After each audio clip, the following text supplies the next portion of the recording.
Hello, everyone, and welcome to another episode of Agave Talk, your number one source for everything agave.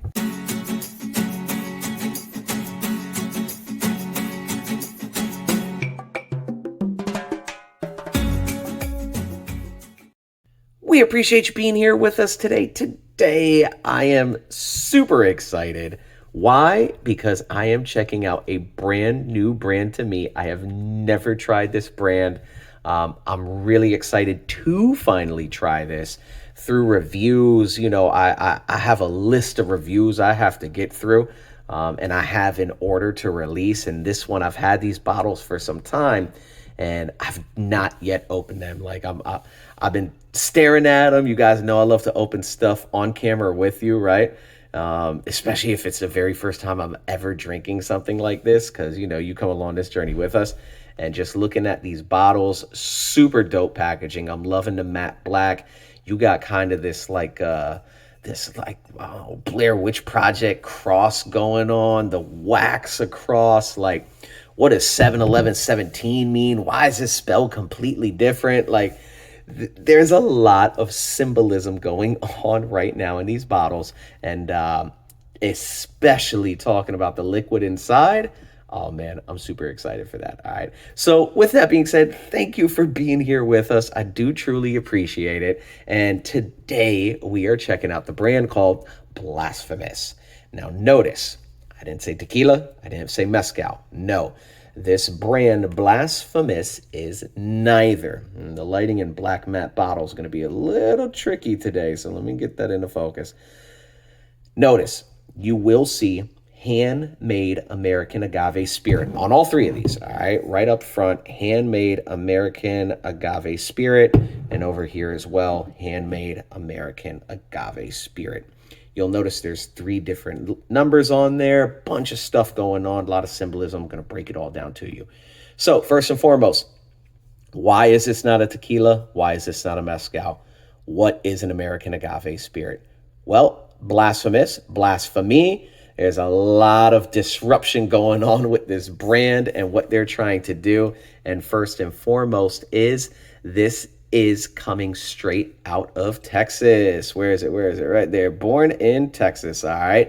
If anybody knows Roma, Texas, that's where this is coming from. They're actually building their distillery up where you can go and visit that. So check them out. Give them a follow online for sure. So, you could be notified when they finally open that tasting room, and you could go check this out in person. What's happening? Okay. American agave spirit. So, whether you know or not, I'm not going to go in depth with it. However, if you're to be called tequila, if you're to be called mezcal, there's certain rules and regulations you have to abide by, all right? Kind of just like champagne in Champagne, France. If you're not made there, you're called sparkling wine. It's the same with tequilas and mezcals. So if you're not following those rules, not following those regulations, you're not made in those certain parts or states of Mexico, you cannot be called tequila or mezcal. So this here is actually coming out of Texas. So right there, you cannot be called tequila or mezcal. It's an agave spirit. And why American? Well, because it's coming from Texas, all right? And that in itself is kind of blasphemous. It connects to the branding.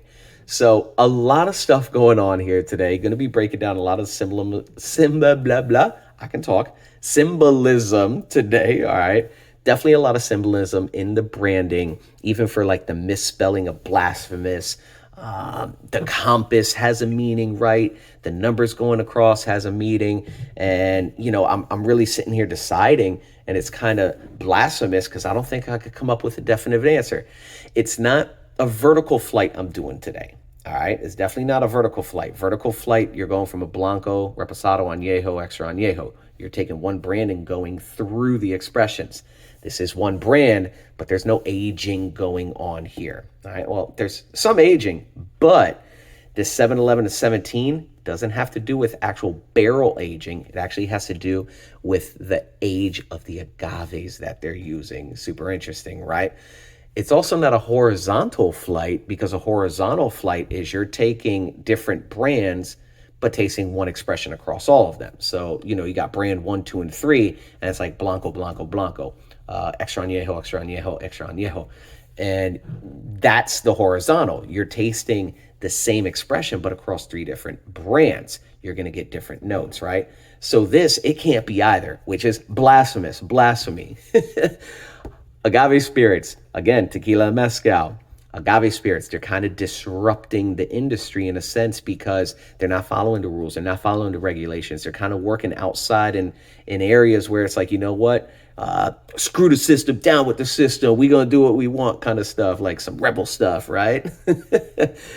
Absolutely. They're disrupting. They're going against the grain. It's being made in America, right? Like you're not seeing, tequila and mezcal or agave spirits made in America, right? That's another disruption to the system. Blasphemous, the physical spelling, it's incorrect. That's another disruption.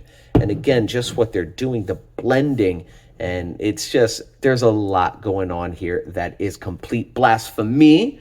But you know what? That makes for blasphemous and hopefully a really good spirit. Definitely excited for this. We're about to check out the bottles and taking a look at them. Again, just that matte black. You got this wax cap on all of them. Looks like a little pull tab there. The compass, the actual compass does mean something, all right? So the compass right here is actually a compass rose, and it represents north, south, east, west. And they say it represents the crossroads in Texas of Roma in the south, where the distillery is. Then you have Corpus, San Antonio, and El Paso. They're also saying that even though this represents the 4 parts of Texas, it's also symbolism because they're branching out into the world. The compass is worldwide, universal, right? They want to branch out to the rest of the world. Looking down here, you'll see 7, 11, and 17. This says blended with 7-year-old agave, 40% alcohol. This says blended with 11-year-old agave, the same, 40%.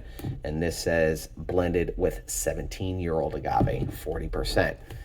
What does that mean? Again, a lot of stuff going on here, all right? So this number 7, blended with 7-year-old agave, is actually 100% agave espadín. So if you are a drinker of mezcal, the reality is if this did come from a region where mezcal can be produced, if it came from, going through rules and regulations, the entire process to officially name it a mezcal, the reality is this would be a mezcal. Why? Because it's made with 100% agave espadín.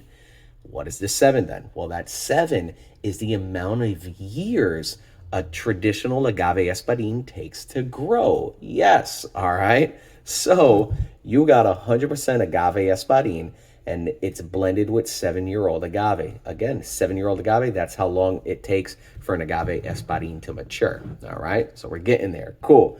Looking at this 11, again, handmade American agave spirit, 100% agave blended with 11-year-old agave. Well, what does that mean? How do we go from 7 to 11? Well, the reality is that this too would also be considered a mezcal if it went through all the rules and regulations to determine if it was a traditional regulated mezcal, because this is actually an ensemble. What does that mean? All right, that's going to be the call sign for today's video. What that means is this is actually made with 90% espadín, but 10% tobala. Agave tobala takes about 11 years to grow, okay? Mezcal tobala, one of my favorites. I'm super, super, super excited for this. So again, it's an ensemble, 100% espadín. This is 90% espadín, 10% tobala. And again, it takes about 11 years for a tobala to mature. And this last one, what is this? 17. Wow, right? We're going way, way, way higher in numbers. 17. Again, if it followed the rules and regulations, this would be considered a mezcal. This is nowhere, none of these are anywhere near an actual tequila, all right? 100% Blue Weber. There's no Blue Weber in this, okay? This 17 is actually using 90% agave espadín. Again, kind of like this 90% here, 100% espadín, 90% espadín, 10% tobalá. This is actually using 90% espadín and 10% agave americana. All right, century plant. Go look it up. You can Google and find out exactly what agave americana is. And it takes about 17 years for that agave americana to mature and grow. They are using only mature plants within this lineup. So super hats off to that. Excited as well.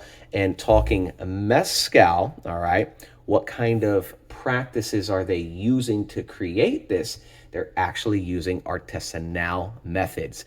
So go check that out as well. Again, I've done many videos breaking down the different production methods of mezcal, and these three are using artisanal production methods. Super, super cool. All right. So the brand itself, in talking with them, it did take them quite some time to develop this recipe. And I believe on the back it says, yeah, family secret recipe, Texan roots since 1742. Think Blasphemus.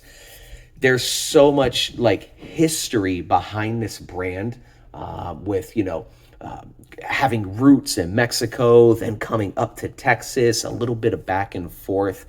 Really dope. Go actually check out their website so you can read up all about that. And you can then see and hear why they are actually in Texas right now. And hopefully one day too, you can go try their distillery. Super, super cool. Again, they're really trying to break the grain, be disruptive. This is not tequila. It's not mezcal. It's blasphemy. So we are, about to open this up. Look at this again, the wax. I'm definitely about to check this out. And as I pour them out again, there is a little bit of information I left out on purpose. Why? I'm just having some fun with this, being a little disruptive myself. All right. So I am going to open all three of these up. You can see here, it's just like this, wax little pull tab, right? Then you got that there, just a little sticky, right? And let your bottles pop. Oh, there was no pop on that whatsoever. Just a regular, cork with the black cap. Actually, before I pour that out, I will actually open all of these up. And with that being said, if you haven't done so already, please hit that like and subscribe, as well as follow us on Instagram at Agave Talk. All right. Really appreciate everybody who does follow us on Instagram. You get to see a lot of stuff before I end up putting it on YouTube. And there's a lot of great content on there. So thank you for following for sure. And if you are here exclusively on YouTube, thank you as well. And I appreciate you. So all of these, I'm just going to take, ooh, that one popped. All right, the 17, the 11, and this, the 7 was good. And pour all of these out, all right? Guess what? You're going to notice something. Whoa. Another surprise. The brand keeps on giving. And that was actually a pretty big pour. Oh, geez. All right, that was a 7. This is the 11. Let's see, what is this going to come out as? And all right, that 7 is dark. That 11, that's pretty dark too. I bet you weren't expecting that. I'm betting you were expecting something clear to come out of these bottles. Nope. And I'm going to explain why these are aged, but I haven't talked about aging. Again, Blasphemous. This is so cool. Like, I'm really digging the brand. The branding on this, man. Just hats off to the whole Blasphemous team. This is such a fun review and flight to do right now. I'm super stoked. So, looking here at our 7, at our 11, and at our 17. Well, why is it dark? You didn't say anything about it being barrel aged. You didn't say anything about aging, right? Well, yeah, you're right. I didn't. But I also did not say that. Cool? All right. So what they're actually doing with this 7, all right, there is some aging, and they're actually using Amburana, always mess that word up, Amburana wood, which comes from Portugal.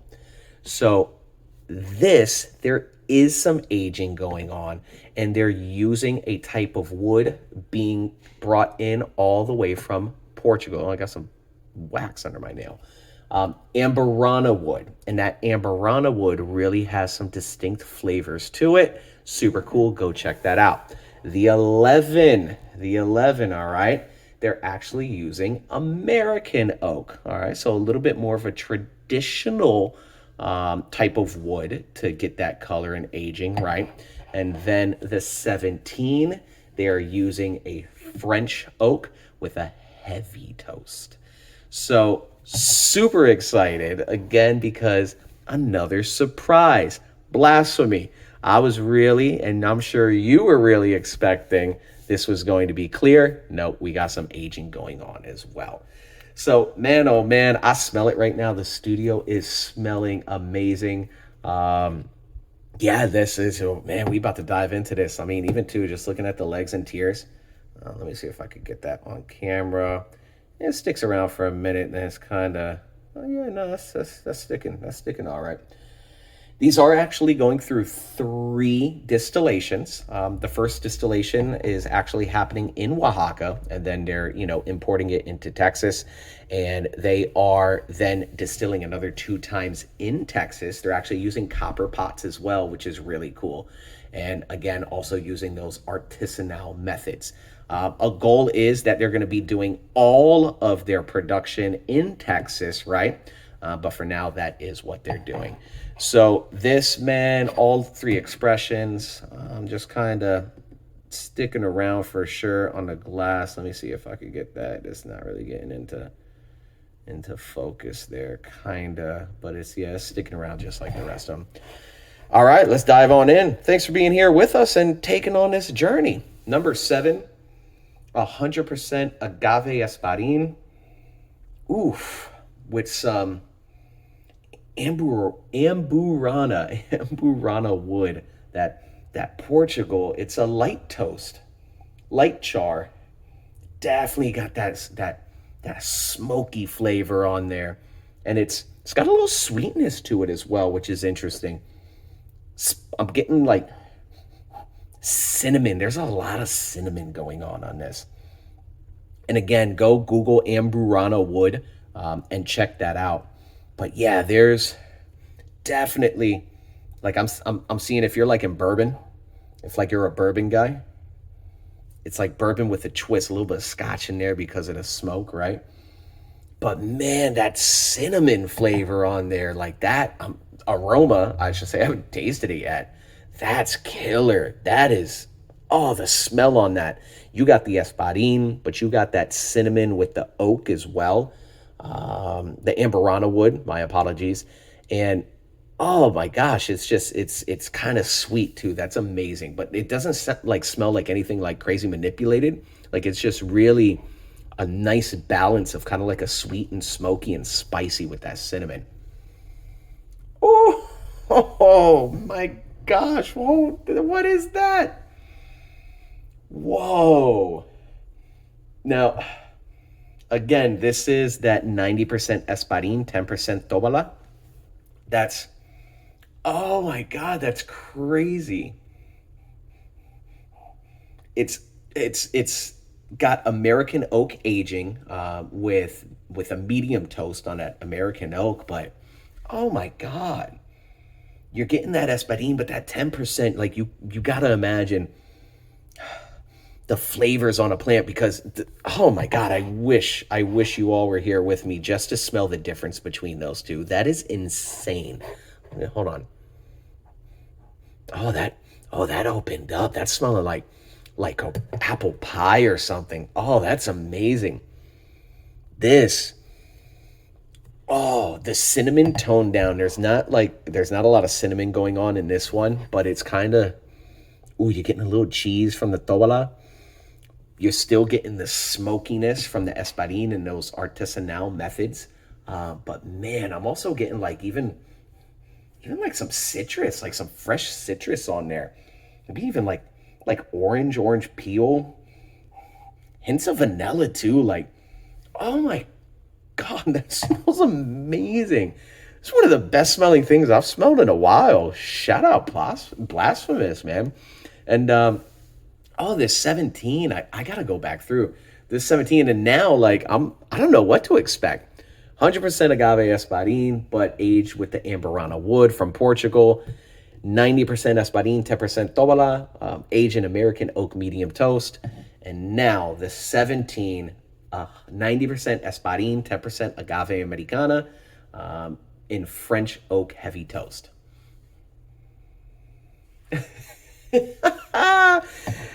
Disruption for sure. These are just so unique.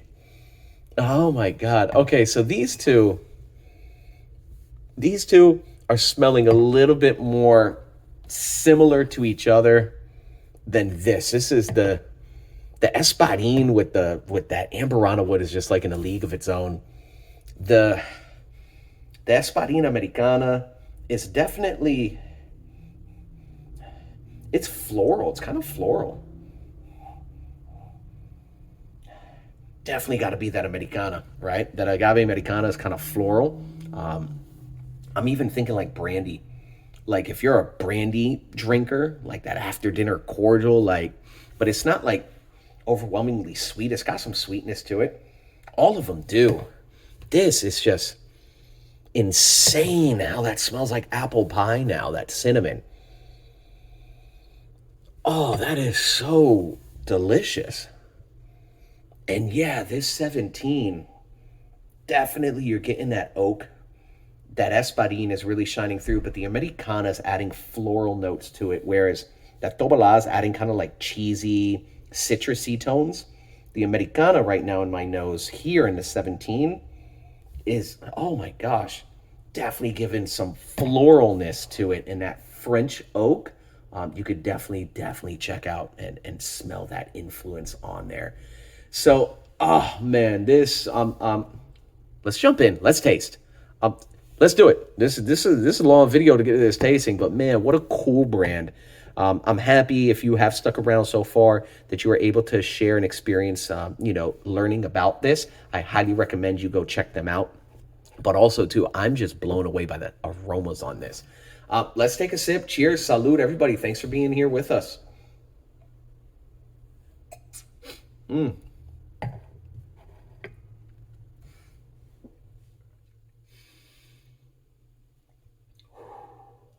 Whoa.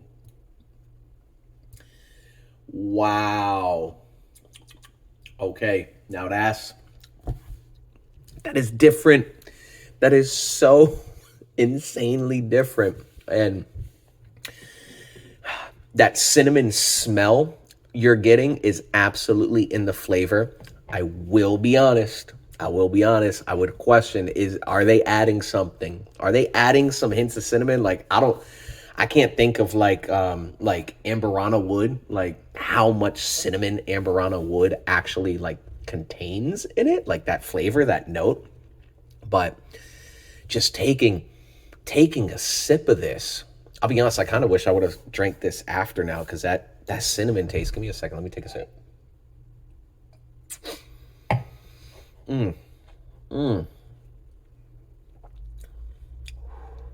Oof, there's the espadin as well. I've never tasted anything like that. I've drank a lot of mezcal. I've drunk a lot of tequila, agave spirits for sure. Like, I've never tasted anything like that. And it has such a flavor of cinnamon on there that I would question, hey, are they adding a little bit something to this? However, I must make it very clear it's not sweet, because that's usually, if we're talking additives, one of the most common additives, there's huge additions of like vanilla and sucralose, right? Sugars, stuff like that. There is nothing sweet about this. This is absolutely like if you like a bourbon, if you're a bourbon drinker for sure. But there's definitely an overwhelming amount of cinnamon, and I don't know enough about Amburana wood to understand, like, is it imparting that much flavor? Could it impart that much flavor into an agave espadin, right? Because I know what espadin tastes like, and it is there. It's got a little smoke to it as well.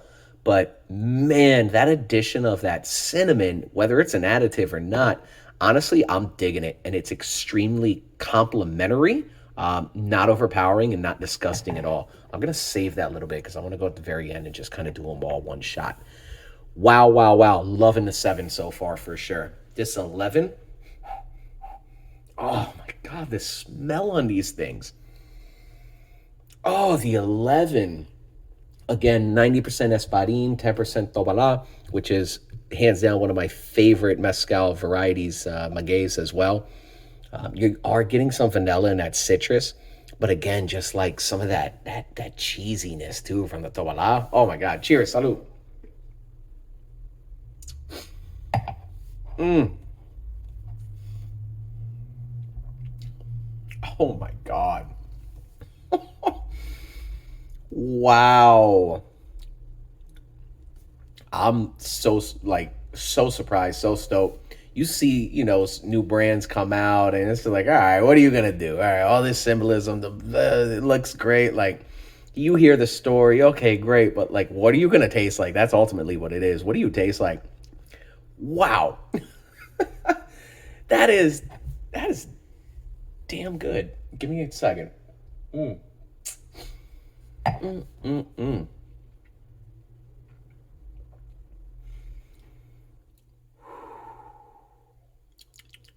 Okay, a little bit more bitter than the 7 for sure, and I like it.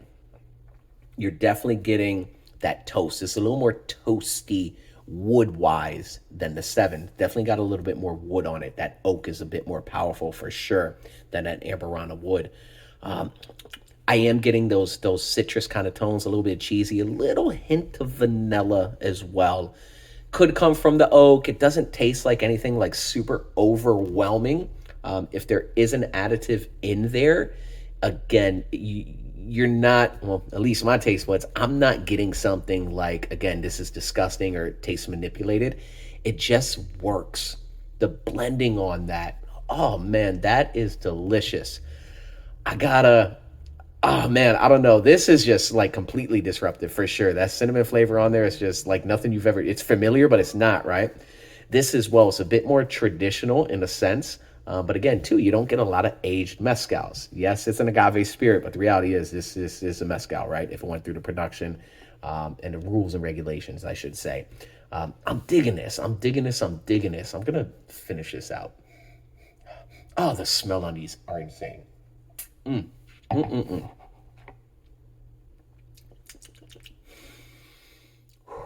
And yeah, the reason I finished this out because I was really checking for that vanilla flavor. There's a little hint of it, but it's not overwhelming. You are just getting more of that oak, the espadín with the hints of that 10% tobala. I love that. Amazing, amazing. But man, that 7 is so unique. All right, 17, 90% espadín, and 10% agave americana. All right, yes, all right. Go check that out, agave americana. And this is French oak heavy toast. Ooh, that floral.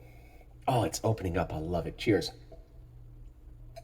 Mm, mm, mm.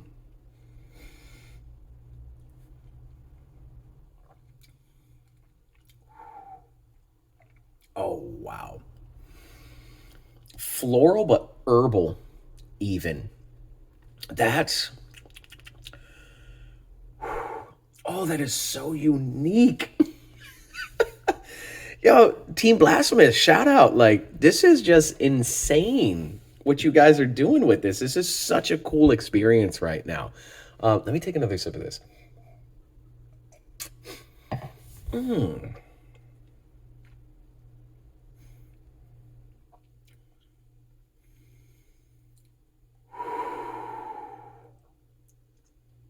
Wow. Wow. Wow. A little bit more drier. All right. So that's why I was saying, like, if you like that brandy, it's definitely a little bit more drier than the others. More herbal, more floral for sure. You are getting that oak on there, but that agave americana, it's a unique flavor as well. It's definitely overpowering. I feel the espadín, even though it's 90% espadín, you are getting that kind of floral, flowery herbal taste from that americana, and that is interesting overall. And that's why I wanted to do all three. across each other's because I just wanted to go like sip, swallow, sip, swallow, sip, swallow, and just go from there. I mean, we don't rate anything here on Agave Talk, but in flights like this, I absolutely can give you my favorite. Right now, hands down, I'll absolutely recommend the brand across the board. Like Blasphemous, this is delicious. And again, Blasphemy, I haven't shared this yet. There's no barrel aging. I've been waiting for that. What? There's no, yes, again, just more blasphemy, right? The reality is none of these have touched any barrels. Well, how did they get that color then? Guess what? They're not aging the spirit in barrels. No, they're actually taking staves of wood and throwing them into the mix for about 6 weeks. So these aren't even aged a year. They're not aged 2 years, 3 years. Why are they so dark? Hey, these have only undergone aging for about 6 weeks, and staves of wood were included into the mix, and there was no barrel aging. I had to save that. Been waiting to drop that bomb. Again, just such a dope brand, Blasphemous. All right, guys, this is it. I'm going straight across 7-11-17. And actually, I'm going to do 17-11-7 because I do remember this being a little bit, again, that cinnamon overpowering with the flavor. Yeah, I'm going to go backwards. All right, 17-11-7. Let's do it. Cheers. Salud.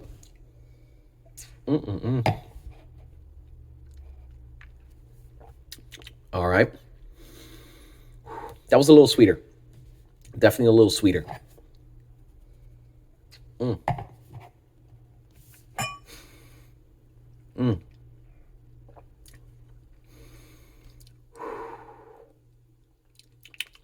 Okay.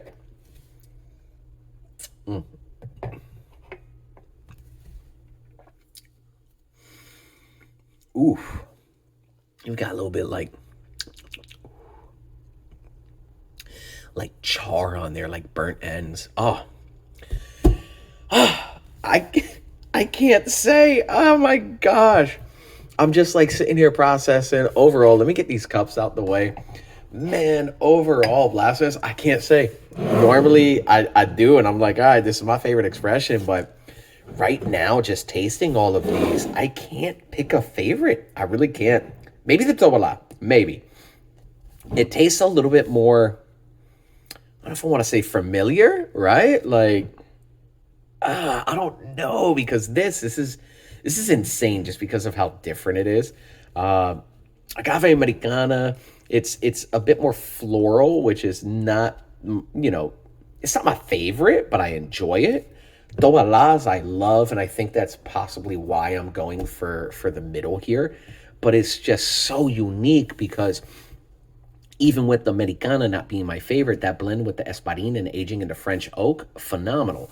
The 100% Espadin, you've never tasted an Espadin like this because of that Amburana wood that they're using from Portugal, right, to help with that aging. And oh my God, just that cinnamon flavor that it imparts.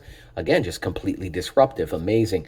But that 11, yeah, man, I don't know. I love cheesy. I love tobalas. I love a little bit of citrus in there. I think maybe the 11. But overall, just such a dope lineup. Cheers, hats off, seriously, Blasphemous to the whole team, and cheers to you for watching this. If you have not done so already, please hit that like and subscribe, as well as follow us on Instagram at Agave Talk, all right? Thank you for being here with us, and take care, everybody.